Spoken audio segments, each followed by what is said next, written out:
किन्ही बन जा कंसी तांबा, किन्ही लौंग सुपारी, संतो बन जा नाम गोबिंद का, ऐसी खेप हमारी। हर के नाम के व्यापारी, हीरा हाथ चढ़िया निर्मोलक, छूट गई संसारी। नाम जपन को जिहवा दिती, हर देखण को अखी। एक एक सवास जे बिरथा जावे, हथ ना आवे लखी। एक कीमती सवास असी बेअर्थ गवा रहे हैं। बाबा जी कीमत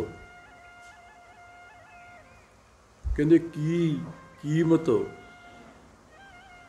कीमत का मतलब की मत ते की मर्यादा।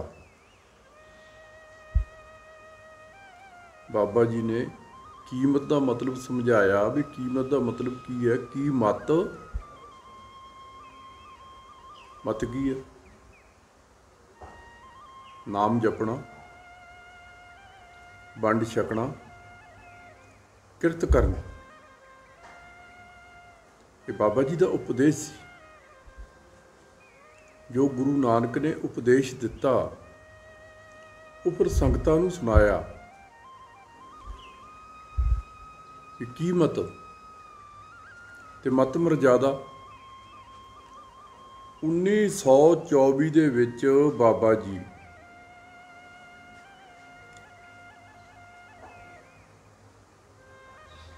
एक कुटिया ਦੇ ਵਿੱਚ ਆਏ, ਜਿਹਨੂੰ ਅੱਜ ਕੱਲ੍ਹ ਨਾਨਕਸਰ ਕਿਹਾ ਜਾਂਦਾ ਹੈ। ਇਹ ਕੁਟੀਆ ਸੀ।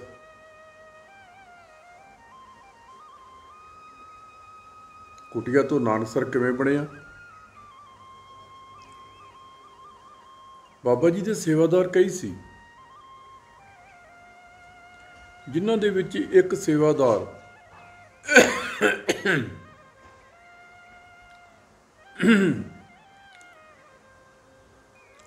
ਭਾਈ ਹਜੂਰਾ ਸਿੰਘ ਜੀ ਸੀ, ਜੋ ਕਿ ਸ਼ੇਰਪੁਰੇ ਤੋਂ ਸੀ।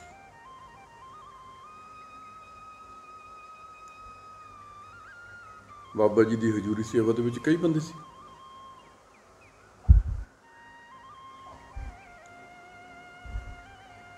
ਉਹਦਾ ਭਰਾ ਇੱਕ ਦਿਨ ਆਇਆ, ਉਹਦਾ ਨਾਮ ਸੀ ਸ਼ਾਮਲ।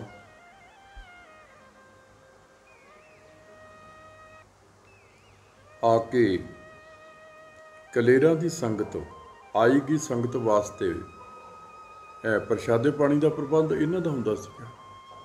ਲੰਗਰ ਦੇ ਵਿੱਚ ਭਾਈ ਮੇਵਾ ਸਿਓ ਹੁੰਦਾ ਸੀ। ਭਾਈ ਮੇਵਾ ਸਿਓ ਨੂੰ ਆ ਕੇ ਕਹਿਣ ਲੱਗਾ, ਓਏ ਲਿਆ ਦੁੱਧ ਲਿਆ, ਪੀਏ ਘੁੱਟ। ਉਹ ਕਹਿਣ ਲੱਗੇ ਵੀ ਦੁੱਧ ਆਉਂਦਾ ਸੰਗਤ ਵਾਸਤੇ, ਸੰਗਤ ਨੂੰ ਜਲ ਪਾਣੀ ਪਿਲਾਉਣਾ ਪੈ ਗਿਆ, ਮੈਂ ਕਿੱਥੋਂ ਪਿਲਾਊਂਗਾ। ਕਲੇਰਾਂ ਪਿੰਡ ਤੋਂ ਜਿਹੜਾ ਪ੍ਰਸ਼ਾਦਾ ਜਾਂ ਆਪਣਾ ਦੁੱਧ ਆਉਂਦਾ ਵੀ ਉਹ ਸੰਗਤ ਵਾਸਤੇ ਆਉਂਦਾ, ਤੇ ਮੈਂ ਦੁੱਧ ਤੈਨੂੰ ਦੇਤਾ ਤੇ ਉਹਨਾਂ ਨੂੰ ਫਿਰ ਮੈਂ ਕੀ ਛਕਾਊਂਗਾ। ਕਹਿੰਦਾ ਬਾਬਾ ਜੀ ਸ਼ੇਰਪੁਰੇ ਦੇ ਆ ਕਲੇਰਾਂ ਵਾਲੇ ਐਵੇਂ ਪੂਰੇ ਬਣੇ ਫਿਰਦੇ ਆ। ਉਹਨੇ ਕੋਈ ਮੰਦਾ ਚੰਗਾ ਵੀ ਬੋਲਿਆ, ਧੱਕੇ ਨਾਲ ਹੀ ਚੱਕ ਕੇ ਦੁੱਧ ਪੀ ਲਿਆ। ਦੁੱਧ ਪੀ ਕੇ ਲਾਈਨ 'ਤੇ ਜਾ ਕੇ ਬਹਿ ਗਿਆ। ਜਿਹੜੀ ਸੰਗਤ ਆਵੇ ਬਾਬਾ ਜੀ ਦੇ ਦਰਸ਼ਨਾਂ ਨੂੰ, ਵੀ ਜੇ ਤਾਂ ਤੁਸੀਂ ਕਲੇਰਾਂ ਵਾਲਿਆਂ ਦੇ ਦਰਸ਼ਨ ਕਰਨੇ ਆ ਤਾਂ ਉਹ ਹੈ ਜੀ, ਕਿ ਜੇ ਤੁਸੀਂ ਸ਼ੇਰਪੁਰੇ ਵਾਲੇ ਦੇ ਦਰਸ਼ਨ ਕਰਨੇ ਆ ਉਹ ਹੈਗੇ ਆ। ਬਾਬੇ ਸ਼ੇਰਪੁਰੇ ਦੇ 9 ਕਲੇਰਾਂ ਦਾ, ਕਲੇਰਾਂ ਨਾਮ ਤਾਪਿਆ ਸੀ ਬਾਬਾ ਜੀ ਦੇਹਰਾਦੂਨ। ਉੱਥੋਂ ਕਹਿਣ ਲੱਗੇ ਵੀ ਸਤਿਗੁਰਾਂ ਨੂੰ ਚਿੱਠੀਆਂ ਪਾ ਲਓ, ਜਿੱਥੋਂ ਦੀ ਚਿੱਠੀ ਨਿਕਲੂਗੀ ਉੱਥੋਂ ਦਾ ਫਿਰ ਆਪਾਂ ਚੱਲ ਪਾਵਾਂਗੇ। ਸਾਰੇ ਪਿੰਡਾਂ ਦੀਆਂ ਚਿੱਠੀਆਂ ਲਿਖੀਆਂ ਗਈਆਂ। ਬਾਬਾ ਜੀ ਫਲਾਣੇ ਫਲਾਣੇ ਪਿੰਡ ਦੀ ਚਿੱਠੀ कहने लगे कलेरां की चिट्ठी भी लिखी है किसी ने। कहने लगे जी कलेरां का तो कोई है ही नहीं। बाबा जी कहने लगे कलेरां का है नहीं कोई, मैं कलेरां का ही हाँ। चिट्ठी लिखो। चिट्ठी लिखी तो सतगुरां नूं जदों चिट्ठियां पाईयां तो पर्ची निकले आई कलेरां की। बाबा जी वो शामल सो कहण लगा बाबा जी शेरपुरे दे या कलेरां वाले एवं ही। संगतां ने आके जब बाबा जी बाहर आए बेनती करती, बाबा जी एक बंदा उत्थे बैठा प्रचार करी जांदा लैन ते भाई बाबा जी शेरपुरे दे आ ते कलेरां वाले एवें मोहरी बने हुए आ। बाबा जी सुनते रहे, लगे अच्छा रागा से बुलाओ। संता सो रागी सीगा धनौले का।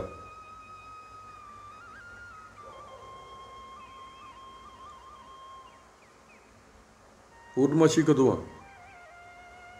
बाबा जी 2 दिन हल रहिंदे आ पूर्णमाशी दे विच। नानकसर जी पूर्णमाशी लगती है ये बाबा जी ने शुरू करवाई सी, क्योंकि बाबा जी मुख गुरु नानक साहब नूं रखते सी।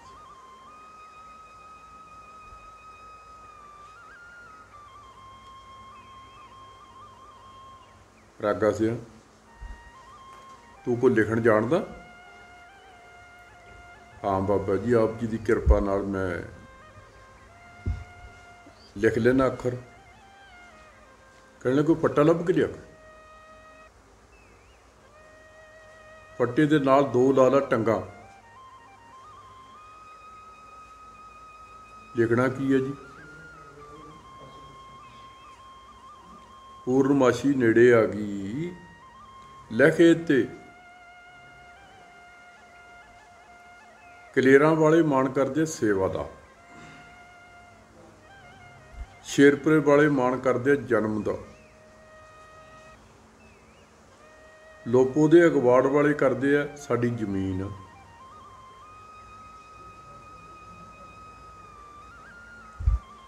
पट्टे दे उत्ते लिखदे नानक सर। अज तो ये गुरु नानक दा घर बन गया।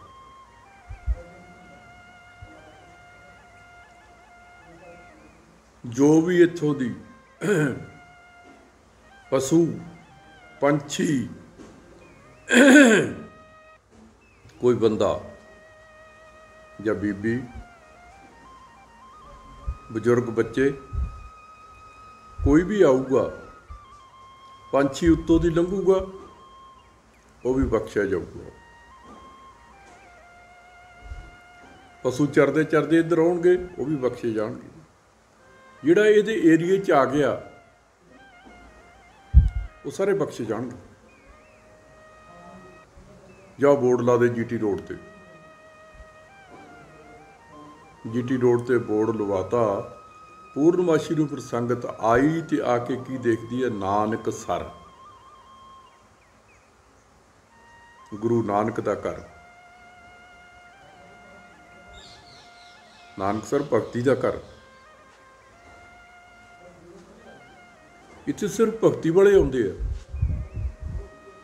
नाम जपण वाले ही आउंदे आ ते रहिंदे भी आ। वो भी जपदे आ, जो जपदे हर हर दिन रात तैन होकर बैठ। दिन राती आराधो प्यारे, निमख ना कीजै ढीला।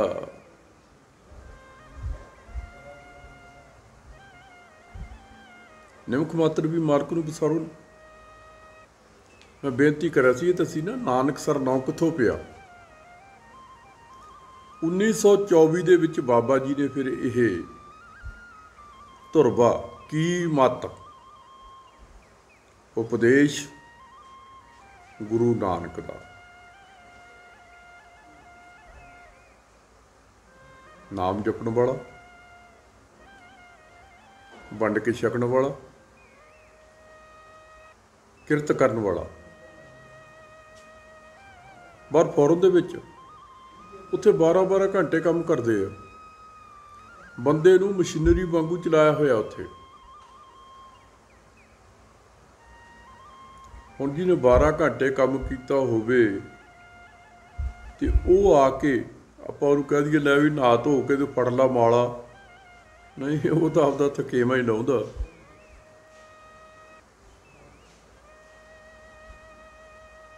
ਥਕੇਵਾਂ ਹੀ ਉਤਰਦਾ। ਉੱਥੇ ਤਾਂ ਬੀਬੀਆਂ ਵੀ ਬਰਾਬਰ ਕੰਮ ਕਰਦੀਆਂ। ਕੰਮ ਕਰਕੇ ਆ ਕੇ ਬਾਬਾ ਜੀ ਗੁਰੂ ਨਾਨਕ ਦੇ ਉਪਦੇਸ਼ ਨੂੰ ਦੱਸਦੇ ਸੀ ਵੀ ਗੁਰੂ ਨਾਨਕ ਨੇ ਬੀਬੀਆਂ ਨੂੰ ਵੀ ਪਿੱਛੇ ਨਹੀਂ ਰੱਖਿਆ। ਨਾਮ ਜਪਣ ਵਾਲੇ ਸਾਧੂ, ਵੰਡ ਕੇ ਛਕਣ ਵਾਲੇ ਤੇ ਕਿਰਤ ਕਰਨ ਵਾਲੇ, ਜਿਹੜੇ 10 ਨੋਹਾਂ ਦੀ ਕਿਰਤ ਕਰਦੇ ਆ, ਹੱਕ ਦੀ ਕਮਾਈ। ਹੁਣ ਇੱਥੇ ਫੀਮ ਵੇਚਣ ਵਾਲੇ ਜਾਂ ਡੋਡੇ ਵੇਚਣ ਵਾਲੇ, ਇਹਨਾਂ ਨੂੰ ਹੱਕ ਦੀ ਕਮਾਈ ਤੁਸੀਂ ਕਹਿ ਦਿਓ, ਨਹੀਂ ਨਹੀਂ, ਤਾਂ ਰੱਬ ਦੇ ਬੱਚਿਆਂ ਨੂੰ ਪੁੱਠੇ ਰਾਹ ਪਾਉਂਦੇ ਆ। ਸਾਈਂ ਗਿਰਧਰ ਜੀ ਬੜੀ ਤਾੜਨਾ ਕਰਦੇ ਆ। ਹੁੱਕਾ ਲੁੱਚੇ ਪੀਵਦੇ, ਫੀਮ ਅਪਰਾਧੀ ਖਾਹੇ, ਸੁੱਖਾ ਪੀਂਦੇ ਬਾਬਰੇ, ਔਤ ਪੋਸਤੀ ਜਾਏ। ਔਤ ਪੋਸਤੀ ਜਾਏ ਚਰਸ ਕੇ ਪੀਵਣ ਹਾਰੇ, ਖੋ ਖੋ ਕਰਕੇ ਮਰਤੇ ਪਾਪੀ ਹਤਿਆਰੇ। ਕਹੈ ਗਿਰਧਰ ਕਵੀ ਰਹਿ ਇਹਨਾਂ ਮੈਂ ਏਕ ਨਾ ਸੁੱਚਾ, ਪੀਤਾ ਹੈ ਜੋ ਸ਼ਰਾਬ ਗਲੀ में अहम को लुच्चा। नशे ਦੇ ਬਹੁਤ ਖਿਲਾਫ ਬਾਬਾ ਜੀ ਬਹੁਤ ਖਿਲਾਫ ਸੀ। ਨਸ਼ਾ ਹੋਵੇ ਨਾਮ ਖੁਮਾਰੀ, ਨਾਨਕਾ ਚੜੀ ਰਹੇ ਦਿਨ ਰਾਤ। ਸੰਤ ਦਾ ਦਰਜਾ ਕਿਉਂ ਵੱਡਾ ਮੰਨਿਆ? ਸੰਤ ਕੋਈ ਸ਼ਰਾਬ ਨਹੀਂ ਪਿਲਾਉਂਦਾ, ਵੱਧ ਤੋਂ ਵੱਧ ਮਾਲਾ ਫੜਾ ਦੂ, ਲੈ ਵੀ ਮਾਲਾ ਜਪਿਆ ਕਰੋ।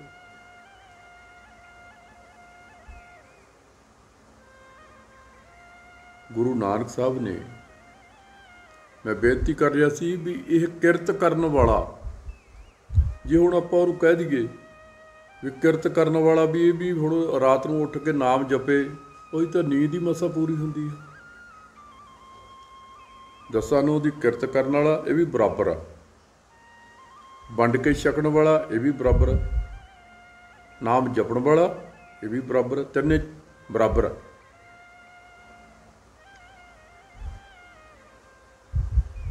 ਇੱਕ ਨੌਜਵਾਨ ਨਦੀ ਤੋਂ ਪਾਰਲੇ ਪਾਸੇ ਹਲ ਵਾਹੁਣ ਵਾਸਤੇ ਗਿਆ, ਨਵਾਂ ਵਿਆਹ ਹੋਇਆ ਸੀ। ਆਪਦੇ ਘਰ ਵਾਲੇ ਨੂੰ ਕਹਿੰਦਾ ਵੀ ਕਿਤੇ ਮੇਰਾ ਭਰਾ ਇੱਕ ਸਾਧੂ ਹੋ ਗਿਆ,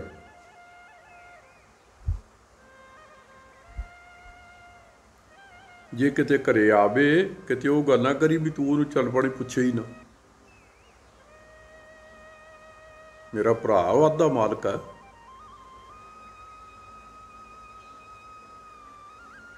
ਇੰਨੀ ਗੱਲ ਕਹਿ ਕੇ ਪੁਲ ਉੱਤੋਂ ਦੀ ਹੋ ਕੇ ਫਿਰ ਉਹ ਖੇਤ ਨੂੰ ਵਾਹੁਣ ਵਾਸਤੇ ਚਲਾ ਗਿਆ। ਕੁਦਰਤੀ ਗੱਲ ਐਸੀ ਹੋਈ, ਸਾਧੂਆਂ ਵਾਲੇ ਕੱਪੜੇ ਪਾਏ ਹੋਏ ਭਗਵੇਂ, ਪਹਿਲਾਂ ਭਗਵੇਂ ਕੱਪੜੇ ਵਾਲੇ ਨੂੰ ਸਾਧੂ ਮੰਨਦੇ ਸੀਗੇ, ਦੂਜੇ ਨੂੰ ਨਹੀਂ ਮੰਨਦੇ ਸੀਗੇ। ਉਧਰ ਝੰਗ ਮੰਗਿਆਣੇ ਵੱਲ ਇੱਕ ਵਾਰ ਦਾ ਜ਼ਿਕਰ ਹੈ, ਬਾਬਾ ਜੀ ਦਾ ਸਰੀਰ ਤਪੱਸਿਆ ਕਰਦਿਆਂ ਦਾ ਨਿਰਬਲ ਹੋ ਗਿਆ। ਵਿਚਾਲੇ ਨਦੀ ਪੈਂਦੀ ਸੀ, ਕਿਸੇ ਨੂੰ ਕਿਹਾ ਬਈ ਤੂੰ ਸਾਨੂੰ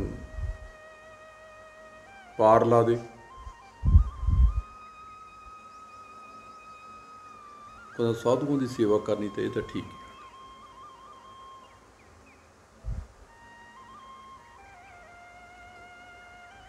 ਜਦੋਂ ਬਾਬਾ ਜੀ ਉਹਦੇ ਮੋਢਿਆਂ ਤੇ ਬਹਿ ਗਏ, ਨਦੀ ਬੇਦੀ ਜਦੋਂ ਪਾਰ ਲਿਆਏ ਤੇ ਉਤਾਰਨ ਲੱਗਾ ਬਾਬਾ ਜੀ ਨੂੰ, ਬਾਬਾ ਜੀ ਦਾ ਕਛਹਿਰਾ ਦਿਸ ਪਿਆ। ਕਹਿਣ ਲੱਗੋ ਤੂੰ ਤਾਂ ਕਹਿੰਦੀ ਸੀ ਮੈਂ ਸਾਧ ਹਾਂ, ਤੇ ਤੇਰੇ ਤਾਂ ਕਛਹਿਰਾ ਪਾਇਆ, ਤੂੰ ਸਾਧ ਥੋੜ੍ਹੀ ਹੈ। ਬਾਬਾ ਜੀ ਕਹਿਣ ਲੱਗੇ ਵੀ ਅਸੀਂ ਗੁਰੂ ਨਾਨਕ ਦੇ ਸਾਧ ਹਾਂ। ਨਾ ਵੀ ਨਾ ਕਹਿੰਦਾ ਮੈਂ ਤਾਂ ਕਿਰਾਇਆ ਲਊ। ਖੜੇ ਪੈ ਗਏ। ਫਿਰ ਬਾਬਾ ਜੀ ਕਹਿਣ ਲੱਗੇ ਬਈ ਤੇਰੇ ਉਹ ਦੁਕਾਨਦਾਰ ਹੈ ਨਾ? ਹਾਂ ਕਹਿੰਦਾ ਮੈਂ ਜਾਣਦਾ। ਉਸ ਦੁਕਾਨਦਾਰ ਦੇ ਉਹ ਰਾਧਾ ਸਵਾਮੀ ਸੀ। ਉਸ ਦੁਕਾਨਦਾਰ ਤੋਂ ਜਾ ਕੇ ਪੈਸੇ ਲੈ ਲਾ। ਉਹ ਦੁਕਾਨਦਾਰ ਨੂੰ ਜਾ ਕੇ ਕਹਿੰਦਾ ਵੀ ਐਂ ਕਰਕੇ ਮੈਂ ਇੱਕ ਸੰਤਾਂ ਨੂੰ ਭਾਰ ਲਾਇਆ ਤੇ ਉਹਨਾਂ ਦਾ ਕਿਰਾਇਆ ਲੈਣਾ ਮੈਂ, ਤੂੰ ਮੈਨੂੰ ਦੇ। ਉਹਨੇ ਜਿੰਨੇ ਪੈਸੇ ਬਣਦੇ ਸੀ ਉਹਦੇ ਉਹਨੂੰ ਦੇ ਤੇ। ਕਹਿੰਦਾ ਕਿੱਥੇ ਆ? ਕਹਿਣ ਲੱਗਾ ਉਹ ਨਦੀ ਕਿਨਾਰੇ ਬੈਠੀ ਹੈ। ਫਿਰ ਉਹ ਨਾਲ ਆਇਆ, ਦੁਕਾਨ ਬੰਦ ਕਰਤੀ, ਨਾਲ ਆਇਆ ਬਾਬਾ ਜੀ ਨੂੰ, ਫਿਰ ਨਮਸਕਾਰ ਕੀਤੀ ਬਾਬਾ ਜੀ, ਕਿਉਂਕਿ ਸਰੀਰ ਨਿਰਬਲ ਹੋ ਚੁੱਕਿਆ ਸੀ। ਹੌਲੀ ਹੌਲੀ ਬਾਬਾ ਜੀ ਨੂੰ ਫਿਰ ਨਾਲ ਆਪਣੀ ਦੁਕਾਨ ਤੱਕ ਨਾਲ ਲਿਆਇਆ ਤੇ ਜਲ ਪਾਣੀ ਬਾਬਾ ਜੀ ਨੂੰ। ਮੈਂ ਬੇਨਤੀ ਕਰ ਰਿਹਾ ਸੀ ਕਿ ਉਹ ਵੀ ਮਹਾਤਮਾ ਆ ਗਈ। ਮੰਜਾ ਪਿਆ ਸੀ, ਮੰਜਾ ਡਾਹਿਆ ਬਹਿ ਗਏ। ਉਹਨੇ ਦੱਸਿਆ ਜੀ ਵੀ ਮੇਰੇ ਘਰ ਵਾਲਾ ਤਾਂ ਬਾਹਰ ਹਲ ਵਾਹੁਣ ਵਾਸਤੇ ਗਿਆ। ਉਹ ਕਹਿਣ ਲੱਗਾ ਬੀਬਿਆ ਮੈਂ ਤੇਰੇ ਪਤੀ ਦਾ ਵੱਡਾ ਭਰਾ। ਕਹਿਣ ਲੱਗੇ ਜੀ ਗੱਲ ਤਾਂ ਕੀਤੀ ਸੀ ਉਹਨਾਂ ਨੇ, ਅੱਜ ਦਿਲ ਕੀਤਾ ਵੀ ਚਲ ਭਰਾ ਨੂੰ ਮਿਲ ਕੇ ਆਈਏ। ਦੇਖਣ ਤੋਂ ਪਤਾ ਲੱਗਦਾ ਉਹਦਾ ਵਿਆਹ ਵੀ ਹੋ ਗਿਆ। ਉਸ ਲੜਕੀ ਨੇ ਉਹਦੇ ਪੈਰੀਂ ਹੱਥ ਲਾਏ। ਕਹਿਣ ਲੱਗੇ ਜੀ ਕੋਈ ਜਲ ਪਾਣੀ ਦੀ ਸੇਵਾ।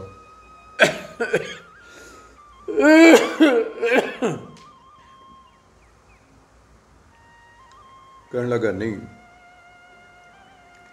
ਤੂੰ ਛੇਤੀ ਨਾਲ ਮੇਰੇ ਭਰਾ ਨੂੰ ਬੁਲਾ, ਉਹ ਆਊਗਾ, ਫਿਰ ਇਕੱਠੇ ਬਹਿ ਕੇ ਚੱਕਾਂਗੇ। ਕਹਿਣ ਲੱਗੇ ਜੀ ਉਹ ਤਾਂ ਨਦੀ ਆਉਣ ਪਾਰ ਵਾਲੇ ਖੇਤ ਦੇ ਵਿੱਚ ਹਲ ਵਾਹੁੰਦਾ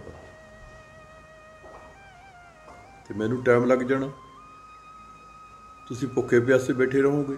ਕਹਿਣ ਲੱਗਾ ਨਹੀਂ ਨਹੀਂ ਨਹੀਂ ਨਹੀਂ, ਗੱਲ ਸੁਣ। ਆਪਣੀ ਪੋਟਰੀ ਦੇ ਵਿੱਚੋਂ ਸੁਆਹ ਕੱਢੀ। ਕਹਿਣ ਲੱਗਾ ਜਾ ਲੈ ਜਾ, ਨਦੀ ਦੇ ਵਿੱਚ ਸੁੱਟ ਦੀ, ਨਦੀ ਤੈਨੂੰ ਰਾਹ ਦੇ ਦੂਗੀ। ਉਹਨੇ ਉਹ ਸੁਆਹ ਲੈ ਕੇ ਜਦੋਂ ਗਈ ਤੇ ਨਦੀ ਦੇ ਵਿੱਚ ਸੁਆਹ ਸੁੱਟੀ ਤੇ ਪਾਣੀ ਖੜ ਗਿਆ। ਉਹ ਪਾਰ ਲੰਘੀ, ਪਾਰ ਲੰਘ ਕੇ ਜਾ ਕੇ ਦੱਸਿਆ ਆਪਣੇ ਘਰ ਵਾਲੇ ਨੂੰ। ਕਹਿਣ ਲੱਗੀ ਵੀ ਤੁਹਾਡੇ ਵੱਡੇ ਭਰਾ ਆਏ ਆ।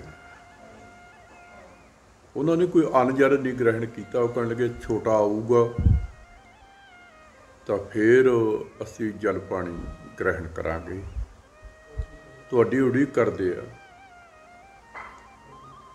ਕਹਿਣ ਲੱਗੇ ਤੂੰ ਆਈ ਕਿਸ ਤਰ੍ਹਾਂ?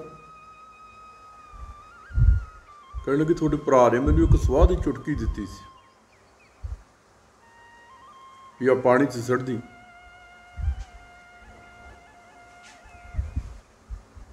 ਤੇ ਪਾਣੀ ਖੜ ਗਿਆ, ਵਪਾਰ ਲੰਘਿਆ ਹੀ। ਅੱਛਾ, ਉਹਨੇ ਹਲ ਛੱਡਤਾ। ਚਾਉ ਦੇ ਨਾਲ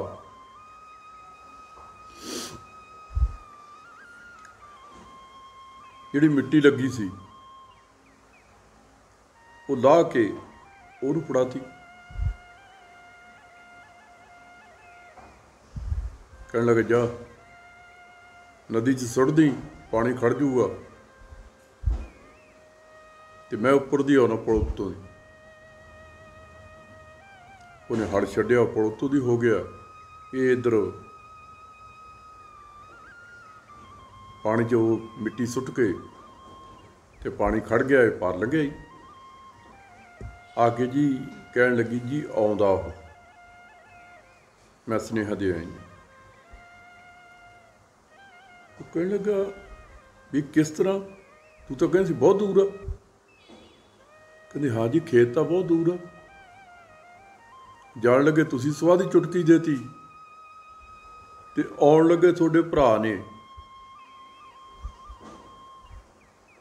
ਹਲ ਦੇ ਨਾਲੋਂ, ਚੌ ਦੇ ਨਾਲੋਂ ਮਿੱਟੀ ਲਾ ਕੇ ਮੈਨੂੰ ਦੇਤੀ, ਮੈਂ ਉਹ ਸੁੱਟਿਆ ਤੇ ਇੱਧਰ ਵਾਪਸ ਆ ਗਈ। ਬੜਾ ਹੈਰਾਨ ਹੋਇਆ ਵੀ ਮੈਂ ਇੰਨਾ ਚਿਰ ਹੋ ਗਿਆ ਸਾਧ ਬਣੇ ਨੂੰ, ਸਾਧ ਬਣ ਕੇ ਤਪੱਸਿਆ, ਤੇ ਇਹ ਘਰੇ ਬੈਠੇ ਗਿਆਨ ਪ੍ਰਾਪਤ ਕਰੀ ਬੈਠਾ, ਰਿੱਧੀਆਂ ਸਿੱਧੀਆਂ ਦੇ ਮਗਰ ਤੁਰੀਆਂ ਫਿਰਦੀਆਂ। ਥੋੜ੍ਹੀ ਦੇਰ ਬਾਅਦ ਉਹ ਵੀ ਆ ਗਿਆ। ਇਹਨੂੰ ਬੀਬੀ ਨੇ ਜਲ ਪਾਣੀ ਤਿਆਰ ਕਰ ਲਿਆ, ਉਹਨੇ ਬਲਦਾਂ ਨੂੰ ਛੱਡਿਆ, ਛੱਡ ਕੇ ਤੇ ਉਹਨਾਂ ਨੂੰ ਪੱਠੇ ਪਾਤੇ, ਪਾਣੀ ਪੂਣੀ ਪਿਲਾਤਾ, ਪਿਲਾ ਕੇ ਤੇ ਫਿਰ ਕੋਲੇ ਆ ਗਿਆ। ਆਪੋ ਵਿੱਚ ਜੱਫੀ ਪਾ ਕੇ ਮਿਲੇ। ਕਹਿਣ ਲੱਗਾ ਮੈਨੂੰ ਦੱਸ ਵੀ ਮੈਂ ਤਾਂ ਚਲੋ ਉੱਥੇ ਬਾਹਰ ਸਾਧੂਆਂ ਨਾਲ ਰਹਿ ਕੇ ਵੀ ਇਹ ਸ਼ਬਦ ਸਿੱਧੀ ਕੀਤੀ, ਜੋ ਜੋ ਤਨਕ ਸਿੱਧ ਕੋ ਪਾਇਓ, ਆਪਨ ਹੀ ਬਸ ਰਾਹ ਚਲਾਇਓ, ਕਰ ਕਰ ਹੋਏ ਬਾਹੇ ਗਏ ਰਾਮਾ, ਤਿਨ ਤੇ ਏਕ ਨ ਸਾਰੀ ਕਾਮਾ। ਜਿਸ ਬੰਦੇ ਨੇ ਜਰਾ ਜਿੰਨਾ ਕੁਝ ਸ਼ਬਦ ਸਿੱਧੀ ਕਰ ਲਈ, ਉਹ ਬਣ ਗਿਆ ਔਲੀਆ। ਉਹ ਲੋਕਾਂ ਨੂੰ ਉਪਦੇਸ਼ ਕਰਦਾ, ਸਮਝਾਉਂਦਾ ਕਿ ਜੋ ਕੁਝ ਹਾਂ ਤੇ ਮੈਂ ਹੀ ਹਾਂ। ਜਰਾ ਜਿੰਨੀ ਤਾਕਤ ਆਈ, ਸ਼ਬਦ ਨੇ ਤਾਂ ਤਾਕਤ ਦੇਣੀ ਦੇਣੀ ਹੈ। ਜਰਾ ਜਿੰਨੀ ਜਿਹੜੇ ਲੋਕ ਹੈ, ਉਹ ਸਾਈਂ ਗਿਰਧਰ ਜੀ ਕਹਿੰਦੇ ਆ, ਕਾਜੀ ਸੂਝ ਨਹੀਂ ਇਹਨਾਂ ਪਾਂਬਰਾਂ ਨੂੰ, ਲੋਕਾਂ ਨੂੰ ਇਹਨਾਂ ਨੂੰ ਸੂਝ ਨਹੀਂ ਹੈ। ਕਾਜੀ ਸੂਝ ਨਹੀਂ ਇਹਨਾਂ ਪਾਂਬਰਾਂ ਨੂੰ, ਇਹ ਮੂਰਖਾਂ ਨੂੰ ਆਖਦੇ ਸੰਤ ਹੈ ਜੀ। ਮੂਰਖ ਜਿਹਾ ਹੋਵੇ, ਜਿਹਨੂੰ ਅਕਲ ਨਾ ਹੋਵੇ, ਉਹਨੂੰ ਕਹਿਣਗੇ ਬੜਾ ਸੰਤ ਆ ਵੀ ਇਹ। ਦੇਖਣਾ ਨਾ ਆਉਂਦਾ ਹੋਵੇ, ਗੱਲ ਨਾ ਕਰਨੀ ਆਉਂਦੀ ਹੋਵੇ, ਉਹਨੂੰ ਕਹਿਣਗੇ ਸੰਤ ਆ। ਜਿਹੜਾ ਗੱਦੋਂ ਵਾਂਗੂ ਸੁਆਹ ਮਲ ਲਵੇ, ਉਹਨੂੰ ਆਖਦੇ ਭਾਰੀ ਮਹੰਤ ਹੈ ਜੀ। ਤੇ ਜਿਹੜਾ ਗਧੇ ਵਾਂਗੂ ਆਪਣੇ ਪਿੰਡ ਤੇ ਸੁਆਹ ਮਲੀ ਰੱਖਦਾ, ਉਹਨੂੰ ਕਹਿੰਦੇ ਬੜਾ ਵੱਡਾ ਮਹੰਤ ਆ, ਇਹ ਡੇਰੇ ਦਾ ਮਹੰਤ ਆ। ਸਾਡੇ ਲੋਕਾਂ ਦੀ ਸੋਚ ਇਹੀ ਹੈ। ਨਾਮ ਜਪਣ ਵਾਲੇ ਦੇ ਮਗਰ ਕੋਈ ਨਹੀਂ ਲੱਗਦਾ, ਜੋ ਲੱਗਦਾ ਫਿਰ ਉਹ ਤਰ ਜਾਂਦਾ। ਨਾਮ ਦਾ ਪ੍ਰਚਾਰ ਕੋਈ ਕਰਦਾ। ਬਾਬਾ ਜੀ ਨੇ ਗੁਰੂ ਨਾਨਕ ਦੇ ਉਪਦੇਸ਼ ਦਾ ਕੀ ਮਤ,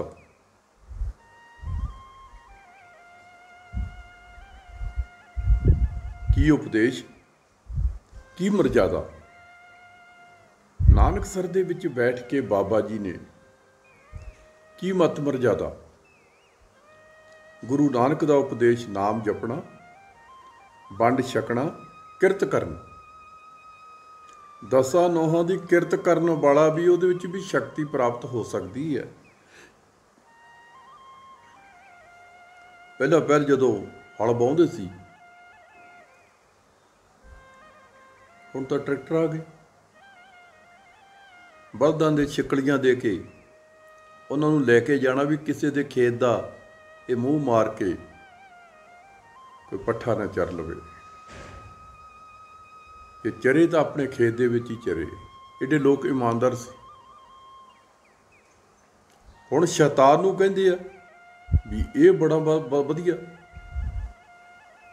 ਸ਼ੈਤਾਨ ਦੇ ਮਗਰ ਲੋਕ ਲੱਗਦੇ ਆ, ਸੰਤ ਦੇ ਮਗਰ ਨਹੀਂ ਲੱਗਦੇ। ਸੰਤ ਨੂੰ ਤਾਂ ਕਹਿੰਦੇ ਐਵੇਂ ਹੀ ਹੈ, ਇਹਨੂੰ ਆਉਂਦਾ ਹੀ ਕੁਛ ਨਹੀਂ, ਇਹ ਬਹੁਤੀਆਂ ਗੱਲਾਂ ਮਾਰੇ। ਝੂਠ ਤੂਫਾਨ ਬੋਲੇ, ਉਹਨੂੰ ਕਹਿੰਦੇ ਸੰਤ ਆ ਇਹ। ਮੈਂ ਬੇਨਤੀ ਕਰ ਰਿਹਾ ਸੀਗਾ, ਦਸਾਂ ਨੋਹਾਂ ਦੀ ਕਿਰਤ ਕਰਨੀ ਤੇ ਗੁਰੂ ਨਾਨਕ ਦਾ ਉਪਦੇਸ਼। ਕਿਰਤ ਕਰਨ ਵਾਲਾ ਵੀ ਤਾਕਤ ਹਾਸਲ ਕਰ ਸਕਦਾ ਹੈ। ਬਰਾਬਰ ਹੈ ਵੰਡ ਕੇ ਛਕਣਾ। ਬਾਬਾ ਜੀ ਬੀਬੀਆਂ ਦੀ ਉਦਾਹਰਨ ਦਿੰਦੇ ਸੀ। ਜਦੋਂ ਵੀ ਵਚਨ ਕਰਨੇ ਮਾਈਆਂ ਰੱਬ ਰਜਾਈਆਂ, ਜਦੋਂ ਕਿਤੇ ਮਾਈਆਂ ਬੀਬੀਆਂ ਨੇ ਦਰਸ਼ਨ ਕਰਨ ਜਾਣਾ ਤਾਂ ਬਾਬਾ ਜੀ ਨੇ ਦੂਰੋਂ ਹੀ ਮਾਈਆਂ ਰੱਬ ਰਜਾਈਆਂ।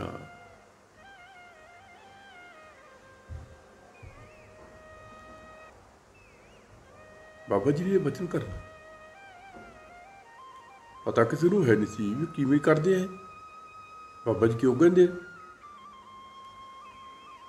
ਇਹ ਗੁਰੂ ਨਾਨਕ ਦੇ ਉਪਦੇਸ਼ ਨੂੰ ਮੰਨਦੀਆਂ। ਬਾਬਾ ਜੀ ਕਹਿਣ ਲੱਗੇ ਮੈਂ ਤਾਂ ਇਹਨਾਂ ਦਾ ਸਤਿਕਾਰ ਕਰਦਾ, ਇਹ ਗੁਰੂ ਨਾਨਕ ਦੇ ਉਪਦੇਸ਼ ਨੂੰ ਇਹਨਾਂ ਨੇ ਪੱਲੇ ਬੰਨਿਆ।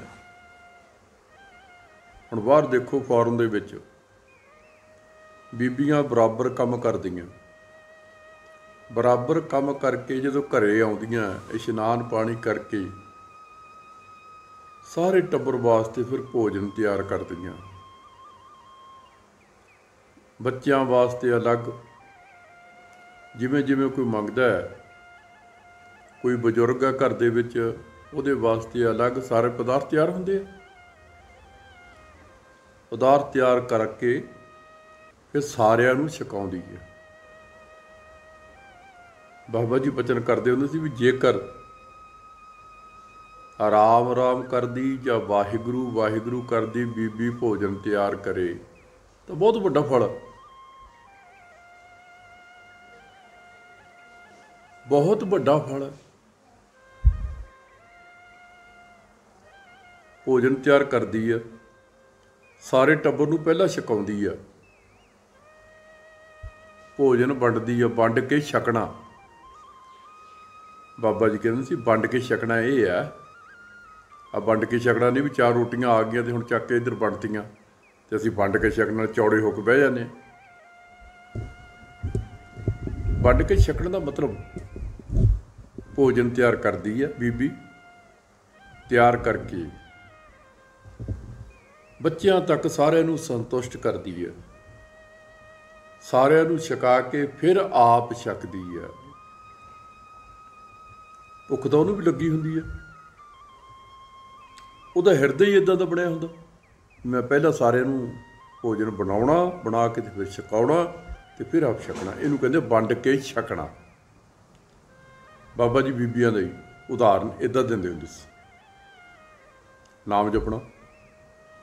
ਹੁਣ ਨਾਮ ਜਪਣ ਕੋ ਜਿਹਵਾ ਦਿੱਤੀ ਹਰ ਦੇਖਣ ਕੋ ਅੱਖੀ, ਇੱਕ ਇੱਕ ਸਵਾਸ ਜੇ ਬਿਰਥਾ ਜਾਵੇ ਹੱਥ ਨਾ ਆਵੇ ਲੱਖੀ। ਜੇਕਰ ਸਾਧੂ ਹੋ ਕੇ ਘਰ-ਬਾਰ ਛੱਡ ਕੇ ਸਾਧ ਬਣ ਗਿਆ ਤੇ ਸੌਂ ਕੇ ਹੀ ਗੁਜ਼ਾਰਤੀ, ਕੁਛ ਕੀਤਾ ਹੀ ਨਾ। ਬਾਬਾ ਜੀ ਵਿੰਗਵਾਂ ਨੂੰ ਤਾੜਨਾ ਕਰਦੇ ਹੁੰਦੇ ਸੀ, ਕਹਿੰਦੇ ਉਹ 6 ਮਾਲਾ ਫੇਰਦਾ ਜੀ ਫੇਰਦਾ। 6 ਮਾਲਾ ਤਾਂ ਜਿਨ੍ਹਾਂ ਦੇ ਘਰ ਦੀ ਤੁਸੀਂ ਰੋਟੀ ਖਾਂਦੇ ਆ ਉਹ ਉਹਨਾਂ ਨੂੰ ਚਲੀਆਂ ਗਈਆਂ, ਤੁਹਾਡੇ ਪੱਲੇ ਕੀ ਆ? ਦੁਗਣੀਆਂ ਕਰੋ।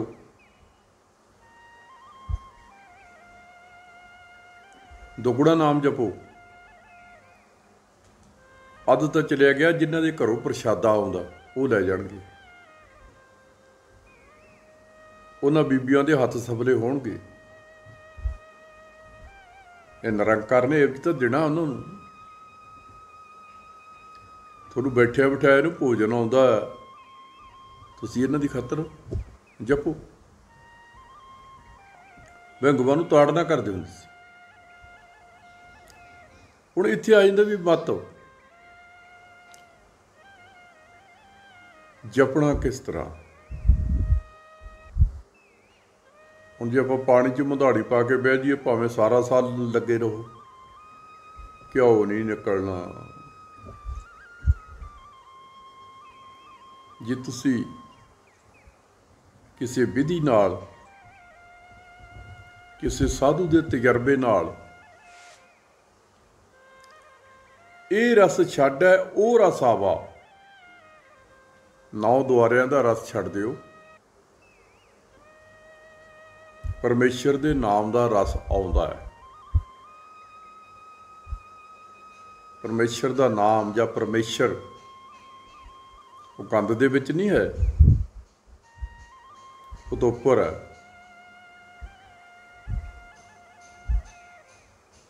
ਉੱਚਾ ਵਸਦਾ ਅਰਸ਼ਾਂ ਦੇ ਕਿੰਗਰੇ ਤੇ, ਇਹ ਪਰ ਨੀਵਿਆਂ ਨੂੰ ਪਿਆ ਤਾਰਦਾ ਹੈ।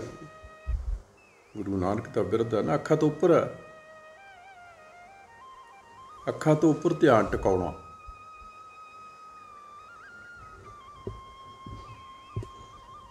ਈਸਾਈ ਮਤ ਦੇ ਵਿੱਚ ਕ੍ਰਾਸ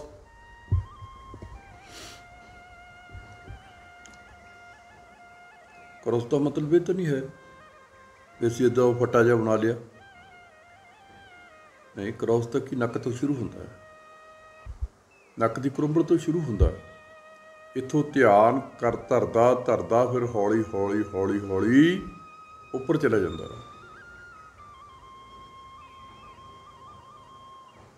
ਉੱਥੇ ਗੁਰੂ ਨਾਨਕ ਹੈ।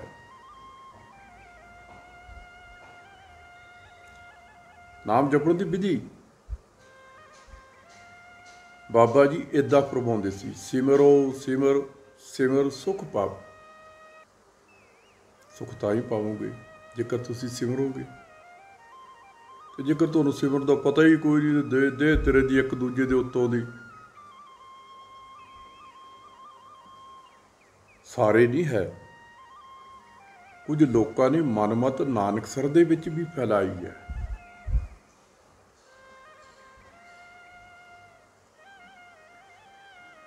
ਮੈਂ ਉਹਨਾਂ ਲੋਕਾਂ ਦਾ ਖੰਡਨ ਵੀ ਕਰਦਾ ਹਾਂ।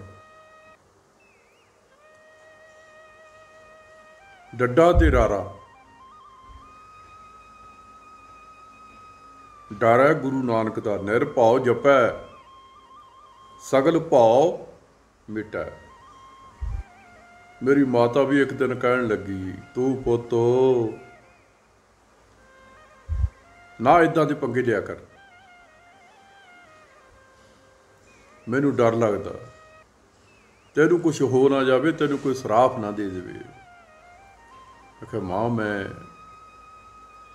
ਕਿਸੇ ਸਾਧੂ ਦੇ ਖਿਲਾਫ ਨਹੀਂ ਹਾਂ, ਜਪਣ ਵਾਲੇ ਦੇ ਖਿਲਾਫ ਨਹੀਂ ਹਾਂ। ਮੈਂ ਉਹਨਾਂ ਦਾ ਸਤਿਕਾਰ ਕਰਦਾ, ਮੈਂ ਹੱਥ ਜੋੜ ਕੇ ਨਮਸਕਾਰ ਵੀ ਕਰਦਾ ਜਪਣ ਵਾਲੇ।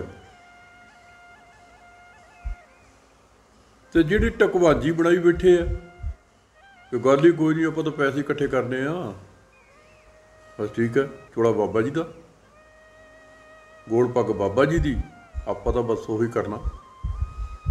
ਇਹੋ ਜਿਹੇ ਲੋਕਾਂ ਦੇ ਮੈਂ ਖਿਲਾਫ ਹਾਂ। ਇਹ ਨਾਨਕਸਰ ਨੂੰ ਬਦਨਾਮ ਨਾ ਕਰੋ। ਨਾਨਕਸਰ ਉੱਚਾ ਸੁੱਚਾ। ਇੱਕ ਵਾਰ ਇੱਕ ਸੰਗਤ ਆਈ ਬਾਬਾ ਜੀ ਦੇ ਪਾਸ, ਨਾਲ ਗਿਆਨੀ ਸੀ। ਉਹਨੇ ਬਾਬਾ ਜੀ ਨੂੰ ਪ੍ਰਸ਼ਨ ਕੀਤਾ। ਬਾਬਾ ਜੀ ਟਹਿਲ ਰਹੇ ਸੀ। ਆਮ ਤਾਂ ਜਦੋਂ ਸੰਗਤ ਨਾਲ ਬਚਨ ਕਰਦੇ ਸੀ, ਆਰਾਮ ਕੁਰਸੀ ਤੇ ਬਹਿ ਜਾਂਦੇ ਸੀ। ਬਾਬਾ ਜੀ ਟਹਿਲਦੇ ਸੀ। ਸੇਵਾਦਾਰ ਨੇ ਬੇਨਤੀ ਕੀਤੀ, ਜੀ ਸੰਗਤ ਆਈ ਹੈ ਦਰਸ਼ਨ ਵਾਸਤੇ, ਕਹਿੰਦੇ ਆਉਣ ਦਿਓ। ਗਿਆਨੀ ਨੇ ਬਾਬਾ ਜੀ ਨੂੰ ਪ੍ਰਸ਼ਨ ਕੀਤਾ, ਬਾਬਾ ਜੀ ਗੁਰਮੁਖ ਹੋ,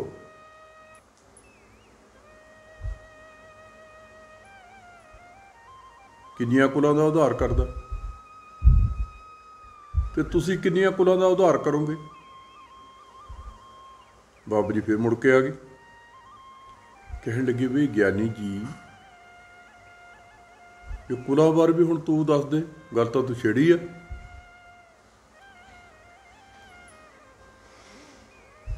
ਕਹਿਣ ਲੱਗਾ, ਜੀ ਗੁਰਮੁਖ 21 ਕੁਲਾਂ ਦਾ ਉਧਾਰ ਕਰਦਾ।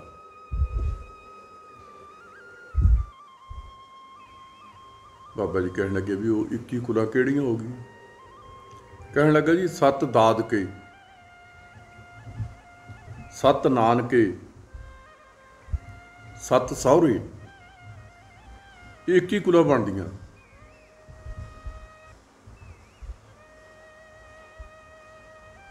ਕਈ ਵਾਰੀ ਮੈਂ ਸੁਣਦਾ ਹੁੰਦਾ, ਕਹਿਣਗੇ ਜੀ ਬਾਬਾ ਜੀ ਨੇ ਇੰਨਿਆਂ ਨੂੰ ਅੰਮ੍ਰਿਤ ਛਕਾਤਾ, ਇੰਨਿਆਂ ਨੂੰ ਤਾਰਤਾ, ਇੰਨਿਆਂ ਨੂੰ ਤਾਰਤਾ।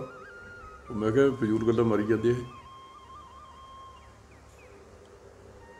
बाबा जी ने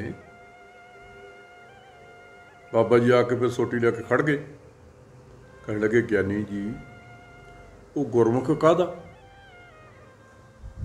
जे 21 कुलों का आपदियां कुलों का उधार किया, जग का भला तो किया नहीं।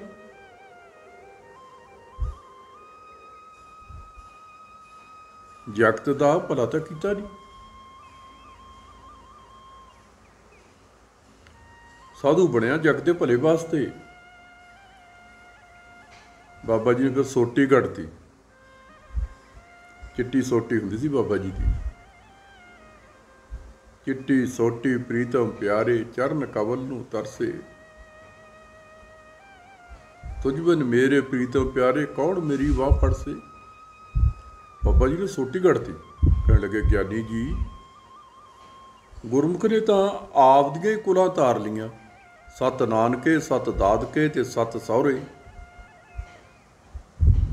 ये गुरु नानक का घर है।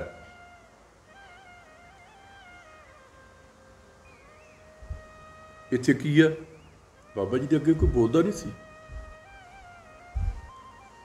गुरमुख एक ही कुल का उधार करूगा। ये नानक सर किसी एक वास्ते नहीं, एक फिरके वास्ते नहीं है, ये कुल का उधार करने वास्ते है। हिंदुओं का मंदिर है, मुसलमानों की मसीत है, ईसाइयों का चर्च है, सिखां का गुरुद्वारा है। ये नानक सर कुल का उधार करूगा, कुल का। जानी जी सुन लिया जी, पातशाह सुन लिया। ये कुल का उधार गिणती मिणती की है, फलाने नूं उतारता फलाने नूं मारता। इत्थे तां जिहो जिहे रूप विच आ गया उहो जिहा ही बाबा जी ते हुण भी बोर्ड लगा होया नानकसर दे विच। सचखंड नूं वड़दिआं नूं उत्थे बोर्ड हुण भी लगा होया। सिख नूं की उपदेश है, हिंदू वीरां नूं की उपदेश है, मुसलमानां नूं की उपदेश है, बाबा जी दा उपदेश है। गुरमुख एक ही कुल का उधार करता है, नानक सर एक दा नहीं, एक फिरके का नहीं, ये तो कुल का उधार करता, कुल का। और थोड़े दिन होए, कल परसों पूर्णमाशी लंघ के गई है। मैं सुनता रहा किसी ने, पूर्णमाशी सी बुद्ध पूर्णिमा, महात्मा बुद्ध जी का किसी ने कोई नाम ही नहीं लिया। मैं बड़ा आश्चर्य होया भी ये की गल हो।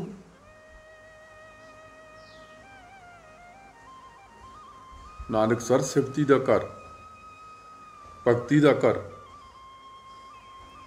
साडा तो किसी धर्म नाल, किसी जाति नाल कोई वितकरा ही नहीं है। असी सर्व धर्मां का सत्कार करते, सब जातां का सत्कार करते। मैं बेनती कर रहा सी, नाम जपना, वंड छकना, किरत करनी, ये तीन बराबर है। दसां नौं की किरत करने वाले विच भी शक्ति पैदा हो सकती है। मैं पहला उदाहरण दे चुकिया।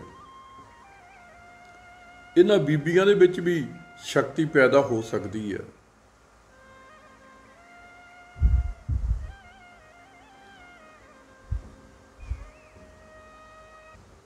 दशमेश पिता की लिखी हुई रामा अवतार दे विच फरमान करते हैं, लव ते कुछ ने जो सारे मारते मूर्छत पै सी, हनुमान नूं फड़ के माँ दे कोले लै गए। माँ तू कली रहनी है, असी जंगल नूं चले जाने शिकार खेडण, आ बांदर तेरे कोल बैठिया करूगा। जदों हनुमान नूं देखिया, माता सीता जी ने कह लगी, हनुमान तू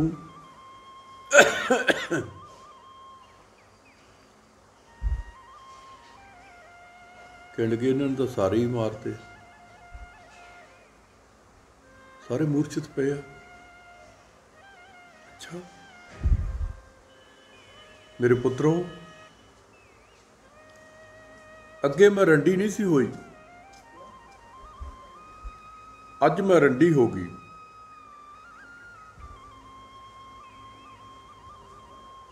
तुसी अपने प्यो नूं, चाचिਆਂ ਨੂੰ ਸੈਨਾ ਸਮੇਤ ਮੂਰਛਿਤ ਕਰ ਦਿੱਤਾ।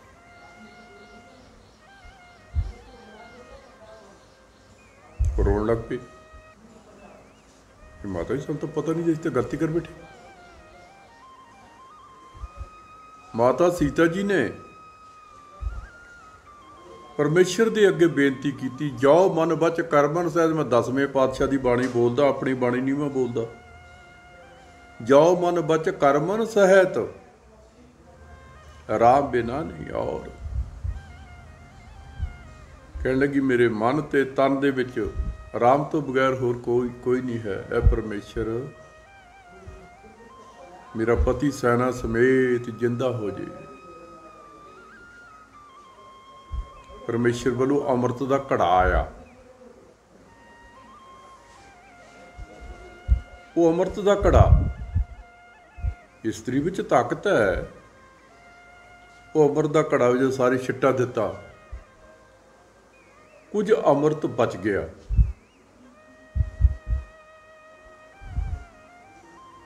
ਉਹ ਬਚਿਆ ਤਾਂ ਛਪੜੀ ਦੇ ਵਿੱਚ ਪਾ ਦਿੱਤਾ। ਕਹਿਣ ਲੱਗੇ ਕਲਯੁਗ ਦੇ ਵਿੱਚ ਬਹੁਤ ਵੱਡਾ ਤੀਰਥ ਪ੍ਰਗਟ ਹੋਊਗਾ। ਸ੍ਰੀ ਹਰਿਮੰਦਰ ਸਾਹਿਬ ਦਰਬਾਰ ਸਾਹਿਬ ਅੱਜ ਕਿੱਡਾ ਵੱਡਾ ਤੀਰਥ ਹੈ। ਲੋਕ ਮੱਕੇ ਨੂੰ ਸਜਦਾ ਕਰਦੇ, ਅਸੀਂ ਸ੍ਰੀ ਹਰਿਮੰਦਰ ਸਾਹਿਬ ਨੂੰ ਸਜਦਾ ਕਰਦੇ। ਮੈਂ ਬੇਨਤੀ ਕਰ ਰਿਹਾ ਸੀ ਵੀ ਇਸਤਰੀ ਵਿੱਚ ਵੀ ਤਾਕਤ ਹੈ। ਨਾਮ ਜਪਣ ਵਾਲੇ ਵਿੱਚ ਵੀ ਤਾਕਤ ਹੈ। ਜਰਾ ਜਿੰਨੀ ਕੋਈ ਸ਼ਬਦ ਸਿੱਧੀ ਕਰ ਲੈਂਦੇ ਆ, ਫਿਰ ਉਹ ਕਹਿੰਦੇ ਆ ਵੀ ਅਸੀਂ ਔਲੀਏ ਆ, ਸਾਡੇ ਵਰਗੇ ਤਾਂ ਹੈ ਹੀ ਕੋਈ ਨਹੀਂ ਹੈ। ਦਿਲ ਦੀਆਂ ਪੁੱਜਣ ਲੱਗ ਪਏ। ਇਹੋ ਜਿਹੇ ਲੋਕ ਵੀ ਹੈਗੇ ਆਪਣੇ ਮਗਰ ਲਾਉਣ ਵਾਸਤੇ। ਨਹੀਂ, ਗੁਰੂਆਂ ਦਾ ਗੁਰੂ ਗੁਰੂ ਗ੍ਰੰਥ ਸਾਹਿਬ, ਬਾਬਾ ਜੀ ਠੋਕ ਵਜਾ ਕੇ ਕਹਿੰਦੇ ਸੀ ਗੁਰੂਆਂ ਦਾ ਗੁਰੂ ਗੁਰੂ ਗ੍ਰੰਥ ਸਾਹਿਬ। ਸੰਗਤ ਮਹਾਂਪੁਰਖਾਂ ਦੀ ਮਹਾਂਪੁਰਖ ਕਿਹੜੇ? ਜਿਹੜੇ ਸਾਨੂੰ ਸਾਡੇ ਗੁਰੂ ਨਾਲ ਜੋੜਦੇ ਆ। ਤੇ ਜਿਹੜੇ ਸਾਡੇ ਗੁਰੂ ਨਾਲ ਤੋੜ ਕੇ ਆਪਦੇ ਨਾਲ ਜੋੜਦੇ, ਉਹਨਾਂ ਦੀ ਸੰਗਤ ਨਾ ਕਰਿਓ, ਘਾਟਾ, ਉਹ ਠੱਗ ਆ।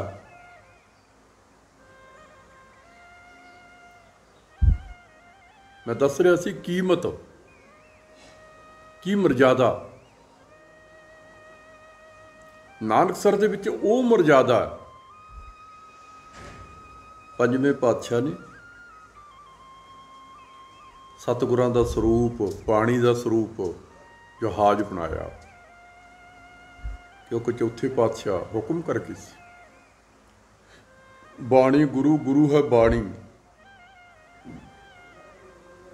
ਵਿੱਚ ਬਾਣੀ ਅੰਮ੍ਰਿਤ ਸਾਰੇ, ਗੁਰਬਾਣੀ ਕਹੈ ਸੇਵਕ ਜਨ ਮਾਨੈ, ਪ੍ਰਤੱਖ ਗੁਰੂ ਨਿਸਤਾਰੇ। ਬਾਬਾ ਜੀ ਚੌਥੇ ਪਾਤਸ਼ਾਹ ਦਾ ਹੁਕਮ ਸੁਣਾਇਆ ਤੇ ਪੰਜਵੇਂ ਪਾਤਸ਼ਾਹ ਨੇ ਕੀ ਕੀਤਾ? ਬਾਣੀ ਦਾ ਸਤਿਕਾਰ। ਪਹਿਲਾਂ ਸ੍ਰੀ ਹਰਿਮੰਦਰ ਸਾਹਿਬ ਦੇ ਵਿੱਚ ਸਤਿਗੁਰੂ ਆਪ ਆਸਣ ਲਾ ਕੇ ਬਹਿੰਦੇ ਸੀ। ਨਵਾਂ ਪੀੜਾ ਸਾਹਿਬ ਉੱਥੇ ਲਵਾਇਆ। ਸਤਿਗੁਰਾਂ ਨੇ ਆਪਣਾ ਆਸਣ ਸਾਈਡ 'ਤੇ ਕੀਤਾ, ਬਾਬਾ ਬੁੱਢਾ ਜੀ ਨੂੰ ਤਾਬਿਆ ਬਿਠਾਇਆ। ਸਤਿਗੁਰੂ ਗੁਰੂ ਗ੍ਰੰਥ ਸਾਹਿਬ ਦਾ ਪ੍ਰਕਾਸ਼ ਕੀਤਾ ਤੇ ਰਾਤ ਨੂੰ ਆਰਾਮ ਵਾਸਤੇ ਜਿੱਥੇ ਕੋਠਾ ਸਾਹਿਬ ਦੇ ਵਿੱਚ ਸਤਿਗੁਰੂ ਆਪ ਆਰਾਮ ਕਰਦੇ ਸੀ, ਉੱਥੇ ਫਿਰ ਨਵਾਂ ਪਲੰਘ ਲਵਾ ਕੇ ਗੁਰੂ ਸਾਹਿਬਾਂ ਨੇ ਬਾਣੀ ਦਾ ਸੁਖਾਸਨ ਫਿਰ ਉੱਤੇ ਕੀਤਾ ਤੇ ਆਪਣਾ ਆਸਣ ਥੱਲੇ ਲਾਇਆ, ਭੂਮ ਆਸਣ।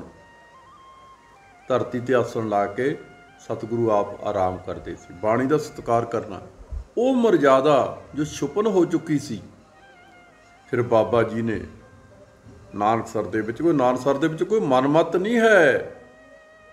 ਕਈ ਲੋਕਾਂ ਨੂੰ ਹੁੰਦਾ ਐਵੇਂ ਟੀਕਾ ਟਿੱਪਣੀ ਕਰੀ ਜਾਣੀ, ਉਹ ਆਏ ਆ ਉੱਥੇ। ਜੋ 10 ਪਾਤਸ਼ਾਹੀਆਂ ਦੀ ਮਰਜ਼ਾਦਾ, ਉਹ ਨਾਨਕਸਰ ਦੇ ਵਿੱਚ ਮਰਜ਼ਾਦਾ ਚੱਲਦੀ ਆ। ਕਿਸੇ ਬੰਦੇ ਦੀ ਮੈਂ ਕੀ ਮੱਤ, ਕੀ ਉਪਦੇਸ਼, ਕੀ ਮਰਜ਼ਾਦਾ। ਸਤਿਗੁਰੂ ਗੁਰੂ ਗ੍ਰੰਥ ਸਾਹਿਬ ਦਾ ਸਤਿਕਾਰ ਜਿਵੇਂ 5ਵੇਂ ਪਾਤਸ਼ਾਹ ਕਰਦੇ ਸੀ, ਉਸੇ ਤਰ੍ਹਾਂ ਹੀ ਬਾਬਾ ਜੀ ਨੇ ਫਿਰ ਕਰਨਾ ਸਿਖਾਇਆ। ਇੱਕ ਬਹੁਤ ਪੁਰਾਣਾ ਗ੍ਰੰਥ ਪਿੰਡ ਸਵੱਦੀ ਤੋਂ ਕਿਸੇ ਦੇ ਘਰੇ ਸੀਗਾ, ਉਹ ਮੈਨੂੰ ਦੇ ਗਿਆ, ਕਿਉਂਕਿ ਉੱਥੇ ਪਿਤਾ ਜੀ ਦੀ ਉਹਦੇ ਫੋਟੋ ਸੀਗੀ। ਉੱਤੇ ਲਿਖਿਆ ਹੋਇਆ ਸੀ ਭਾਈ ਸ਼ੇਰ ਸਿਓ।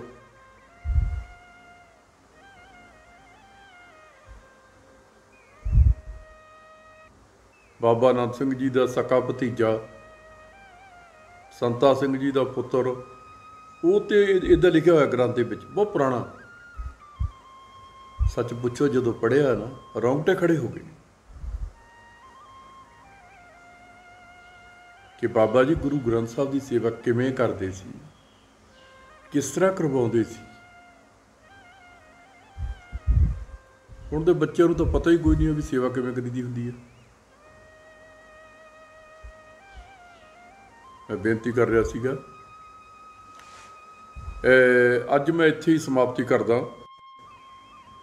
ਅਗਲਾ ਪ੍ਰੋਗਰਾਮ ਫਿਰ ਮੈਂ ਅੱਗੇ ਦੱਸੂਗਾ। ਇਹ ਲੋਕ ਸੁਖੀਏ ਪਰਲੋਕ ਸੁਹੇਲੇ, ਨਾਨਕ ਹਰ ਪ੍ਰਭ ਆਪੇ ਮੇਲੇ। ਵਾਹਿਗੁਰੂ ਜੀ ਕਾ ਖਾਲਸਾ, ਵਾਹਿਗੁਰੂ ਜੀ ਕੀ ਫਤਿਹ।